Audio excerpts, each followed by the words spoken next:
...2007, I was working for a large construction company, and they were doing some downsizing, so I was one of the ones that were let go. And so that left me out there, what do I do? And talking to headhunters and stuff, they said, you're gonna have to do something to create your own work.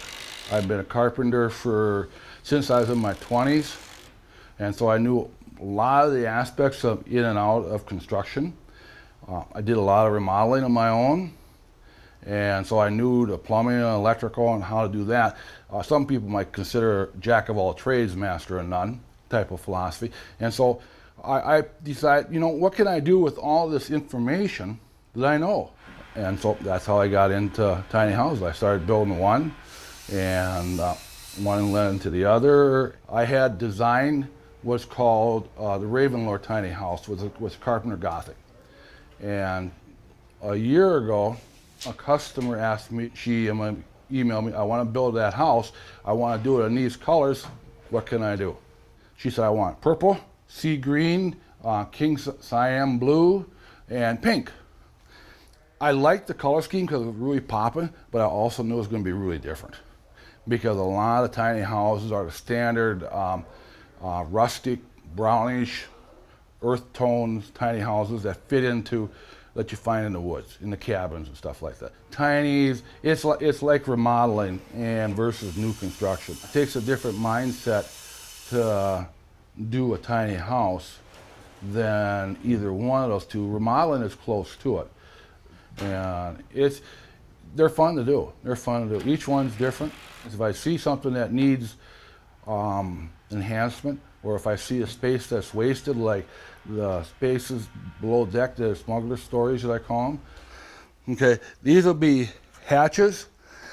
They're right here. They have hinges on this side right here, and a finger pull so that you can pick up and open the hatch up. People will be able to have trays to slide back and forth. I put drawers underneath toe kicks so I could pull in drawers in and out of there. And at the head of the stairs here, there was a 4-inch void. Well, that's perfect for a spice rack.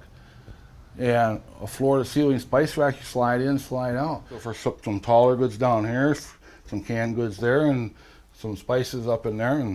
And so that's what we're always looking at. We're always looking at options. What can we do different? How can we change it? Always thinking outside the box. This trailer came due, and I needed a place to paint it. And I knew Pete, and I asked, is there a possibility I can use part of the bay to paint the trailer? Because it's January, and it was 20 below about that time. There's no way you're painting in January 20 below outside. And so he said, yeah, sure, let me clean out the spot, let me get you in here. So I came in here, I liked it.